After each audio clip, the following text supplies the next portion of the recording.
True crime is one of the most popular genres in entertainment.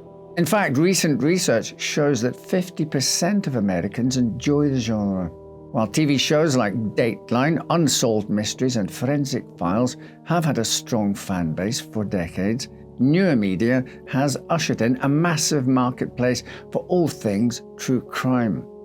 Although the genre as entertainment is often considered a modern phenomenon, the truth is that it has always been popular. At least as far back as the early Renaissance, stories of sensational crimes were passed around through song. The invention of the printing press made sharing news of murders and violence far easier, at least for those who had the luxury of literacy. In the 1600s, savvy Englishmen looking to make money on the public's thirst for gruesome tales began publishing broadsides or cheaply printed pamphlets detailing hideous crimes. Some broadsides sold over 1 million copies, often to the crowds gathered at public hangings. Madame Tussauds Chamber of Horrors became a must-see attraction. Theatres put on shows about convicted killers and their dastardly deeds. Peep shows began featuring images of bloody crimes alongside exotic animals, faraway places, and yes, pornography. By the 1800s, each new murder presented a money-making opportunity for the business-minded. Perhaps one of the best examples of this is the case of Maria Marten and the Red Barn murder.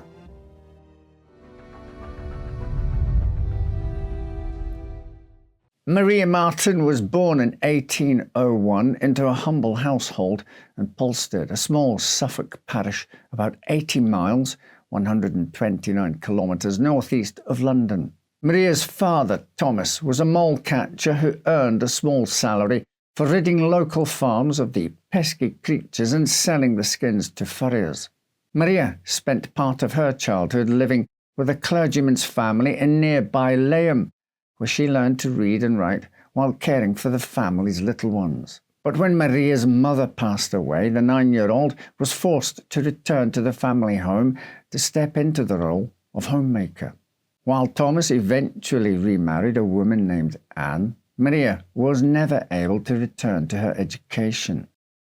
Maria grew into a beautiful woman who attracted her fair share of suitors despite her family's modest means.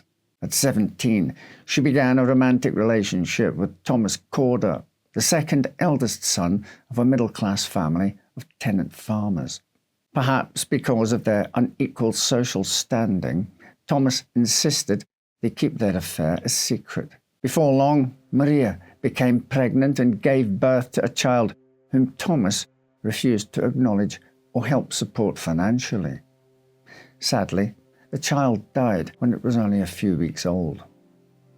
Thomas Corder may have thought the tragedy had granted him a new lease on life, but it was short-lived as the man accidentally drowned in a pond shortly after. Maria sought comfort in the arms of Peter Mayhew, a respected part of a local landowning family of an even higher social class than Corder. But again, Maria did not win the wedding band she so desired and became pregnant once more. This time, her child, a son named Thomas Henry, lived. The laws at the time required nothing more for the child of an illegitimate father than the maintenance fees which Peter Mayhew, at least, had the decency to pay. Each quarter he paid £5, roughly £400 today, to the Marten family for the upkeep of little Thomas, though he refused to have any part in the child's life. Still, this financial contribution was likely more than Maria's father earned and was undoubtedly a help. The Marten family were close, but their lives were not without drama. Maria's stepmother, Anne, was only 10 years older than her, and they often argued like sisters. Maria's actual sister was still at home too, and now they all had a toddler to care for. Maria wanted an escape, but she knew marriage wouldn't come easily. She was in her mid-20s and had had 2 illegitimate children with 2 different men. Her father could not afford to finance a proposal from a suitable groom. Without the means to snag an eligible bachelor through the usual means of public courtship, Maria fell back on what she knew: illicit love affairs. Her next beau was already familiar to her: Thomas Corder's elder brother, William. William Corder, born in 1803, had lived a life of comparative privilege in his securely middle-class farming family. As a boy, he'd attended a boarding school in Hadley, where he excelled academically.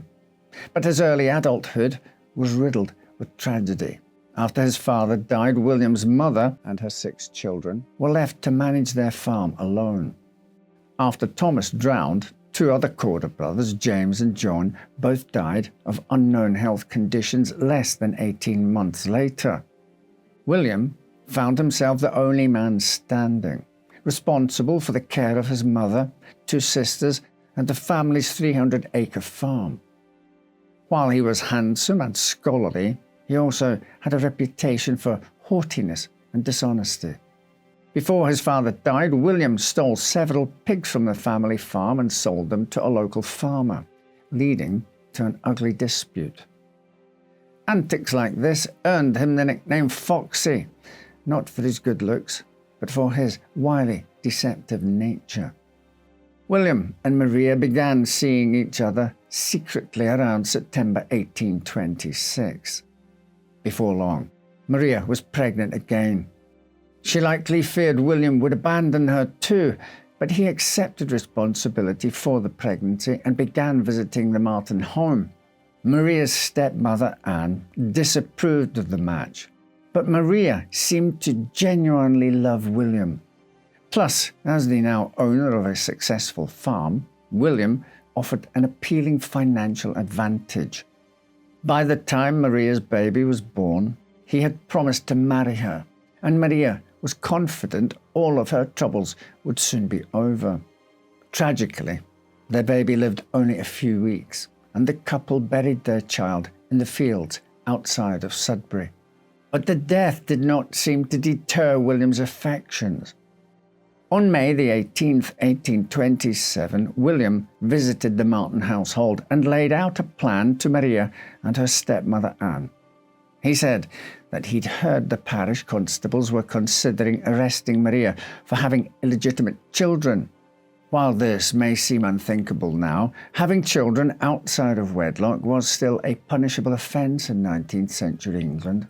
Because Maria's child was supported by Peter Mayhew, it is unlikely that the parish was concerned.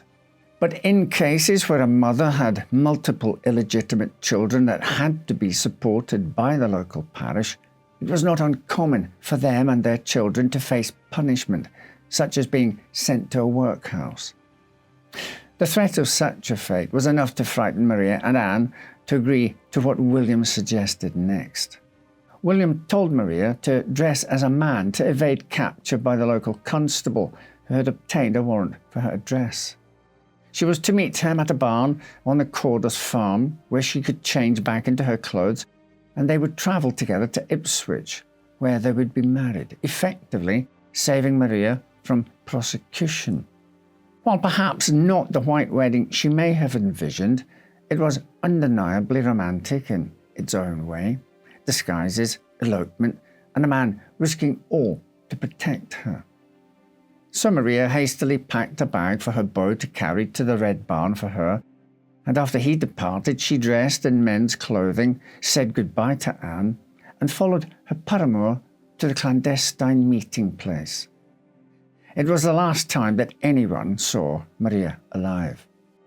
For weeks, Maria's family wondered what happened to the young couple. Then William reappeared in Polstead, claiming all had gone as planned. He said Maria could not yet return for fear of upsetting his relations, but she was happy and healthy. Eventually, William's visit to his hometown stopped entirely, and he communicated with the Marten family only by letter. Now he claimed he and Maria were living on the Isle of Wight, conveniently located in the English Channel, nearly 200 miles or 320 kilometers away. Each time Maria's family questioned why she did not write herself, William offered an excuse. Her hand was injured. She was feeling unwell. The letter had been lost, and so on. Maria's family grew increasingly suspicious, and William eventually stopped communicating with them. The entire purpose of Maria's hasty, secret marriage was so that she could live in Polstead safely. Why would she elope with William only to move further away, leaving her family and her young son behind? The Marten family did not have the resources to check to see if their missing member was indeed living on the Isle of Wight. So they suffered along, hoping against all odds that she was alive and well. But as the months passed, Anne told Thomas she'd begun to have dreams about Maria. She said that in these nightly visions, she saw Maria dead and buried inside the Red Barn. Unable to bear it any longer, Anne convinced Thomas to follow her hunch. On April the 19th, 1828, he went to the Red Barn, armed with a mole spike, and began, quite literally, poking round. After a short while, Thomas Marten discovered the body of his daughter, badly decomposed and buried in a sack. Despite the horrific state of the body, there was no question of its identity. The corpse had remnants of Maria's hair, along with unique characteristics that matched Maria, such as missing teeth and a facial cyst. Around her neck was a green handkerchief the Marten family had often seen with William Corder. Determining the ultimate cause of death was not possible, as it appeared Maria had sustained multiple injuries. She had been shot in the head with a pistol and had been stabbed and strangled. Regardless of how Maria was killed, there was little question of who had killed her, and finding the foxy William Corder proved surprisingly simple. While he had not followed through on his promise to marry Maria, he sought a wife, placing an advertisement in the classified sections of several newspapers. William's request for a female of respectability, willing to confide her future happiness in one every way qualified to render the marriage state desirable, received nearly 100 responses. Now he and his selected bride were running a girls' school in Brentford, near London. William was arrested at his breakfast table in front of his astonished wife. Though he claimed to have no knowledge of Maria Marten, a hasty search of the house unearthed a pair of pistols, letters from a Polstead friend warning about the discovery of Maria's body, and a passport from the French ambassador, likely obtained in case he needed to flee the country. Corder was brought to Bury St Edmunds, where the biennial courts of assize were held for Suffolk. By the time Corder's trial began, the story of Maria's death, Anne's psychic dreams, and William's subsequent new life had spread like wildfire across the county. Thousands flocked to Bury St Edmunds after reading the accounts printed by journalists that had sensationalized the murder further. In these accounts, Corder was not a middle-class tenant farmer, but a filthy rich squire. Likewise, his record of swine theft morphed into a description of his character as unfeeling and wretched. The Times claimed that Corder had also attempted to murder Maria's toddler by feeding him a poisoned fig. Broadsides devoted whole pages to elaborate engravings depicting the victim, the accused, and the murder. Peep shows at a local travelling circus showed scenes of the murder and Anne's prophetic nightmares. Dramatizations of the crime, now known widely as the Red Barn murder, were hastily scripted. In May 1828, less than a month after the discovery of Maria's body, the Cherry Fair in Stoke by Nayland featured a theatrical show called The Late Murder of Maria Marten. As the date for Corder's trial grew closer, attempts to capitalise on the crime continued. Staffordshire potters sculpted models of the Red Barn and figurines of Maria and William. The Red Barn itself became a tourist attraction, with sightseers travelling miles to see the site of the murder. Accommodations in Bury St Edmunds were booked solid, and a ticket system was arranged to limit the number of observers inside the courtroom, When the trial began on August the 7th, 1828, the judge and court officials had to push their way through a massive crowd gathered outside before proceedings could even begin. Corder faced 10 counts of murder, one for each of the possible ways in which the forensic investigation determined Maria may have died, including being buried alive. The accused pleaded not guilty and made the bold decision to take the stand in his own defense. William claimed that Maria had met him at the Red Barn as planned, but had flown into a passionate fit and shot herself. Afraid he'd be accused of murdering her, William said he'd panicked and buried the body instead of reporting the suicide. This defense did nothing to endear the jury to Corder. Suicide was, at the time, a capital offence, and offenders were condemned to burials in unhallowed ground. To claim a woman discovered with numerous injuries had killed herself was offensive and crude. The evidence against William Corder was substantial. Maria was last seen in his company, and his green handkerchief was discovered on her body. Police found a handbag belonging to Maria in Corder's study, along with pistols and a sword, which he'd had sharpened right before the death. He'd also lied to the Martens for months about living on the Isle of Wight with Maria, while in reality he had married another woman. Unsurprisingly, Corder was found guilty of murder and sentenced to death. However, the end of the trial did not mean the end of the public spectacle. At the hanging at Bury St Edmunds Jail on August the 11th, around 10,000 eager spectators gathered to see Corder's final moments. These moments turned out to be long and agonizing. The condemned survived the initial fall from the scaffold, and the executioner was forced to use his own weight to speed up the death. Still, Corder twitched and kicked for nearly 10 minutes before finally dying.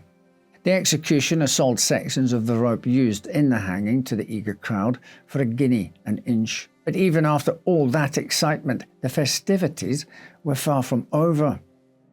Corder's body was transported to the Shire Hall, where a surgeon stood waiting to perform a public dissection of the corpse. The surgeon removed the skin from the torso, allowing thousands of spectators to view the inside of a murderous body at their leisure over the next day.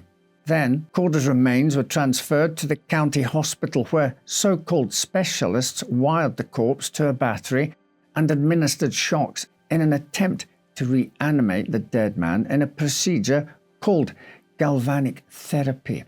Corder's skull was given to phrenologists who claimed the areas associated with secretiveness, acquisitiveness, and destructiveness were larger than average, while the area where benevolence was thought to reside was underdeveloped. At some point, William Corder's skeleton was passed along for use as an anatomical aid at a surgical school. The bones were used by medical students for over 100 years before being rehoused in the Royal College of Surgeons Museum and finally cremated in 2004. The skin from Corder's body was tanned and used to bind a surgeon's copy of J. Curtis's book about the murder trial. This grisly artifact and others related to the trial are on display at Moyses Hall Museum in Bury St Edmunds. Even after Corder was dead and his pieces thoroughly scattered across England, the story of his crime remained popular. Versions of it appeared on stage for most of the 1800s, featuring increasingly lifelike special effects, including the ghostly apparition of Maria Marten visiting him in his jail cell on the eve of his execution. In 1908, folk singer Joseph Taylor performed a ballad about Maria that was recorded on a wax cylinder and is available to listen to at the British Library Sound Archives today. In the 20th century, at least 5 film versions of the Red Barn murder were produced, along with radio dramas, plays, books, and songs. The Red Barn and the Martens' cottage became popular sites for true crime enthusiasts. The barn was stripped for souvenirs, down to bits of wood being sold as toothpicks. Its remains eventually burned down in 1842. Maria's gravestone, located in St Mary's Churchyard in Polstead, was chipped away by tourists until only a few scattered stones remained. The only marker left is a wooden plaque on a nearby wall that denotes Maria's final resting place. Even today, the crime remains popular with locals and global audiences alike, and theories about the case abound. Some claim that Maria's stepmother, Anne, was also having an affair with William Corder and conspired with him to kill Maria. After discovering William had married another woman, Anne supposedly invented the dreams about Maria's murder to force the discovery of her body and implicate William alone in her death as revenge for him loving another. Others believe Corder had connections to suspected serial killer Thomas Griffiths Wainwright, while another theory places the blame for Maria's death on a local Romany woman. But most agree that William Corder was undoubtedly guilty of the murder and worked alone, believing his intellect and status would protect him from prosecution. It's unlikely that as Corder waited at the Red Barn to kill Maria, he ever imagined that he may be tried, hanged, and then parcelled off for the public's entertainment. Maria's tragic death in the Red Barn gripped the nation, leaving behind a legacy of fear, intrigue, and the commercialization of true crime. While justice was ultimately served, the haunting story of Maria Marten continues to resonate, a dark chapter in the annals of crime that we still reflect on today. Though much has changed since 1827, our fascination with the morbid and macabre remains as strong as ever. Thank you for watching. Right then, take care, and I'll see you next time with another story to make you say, well, I never.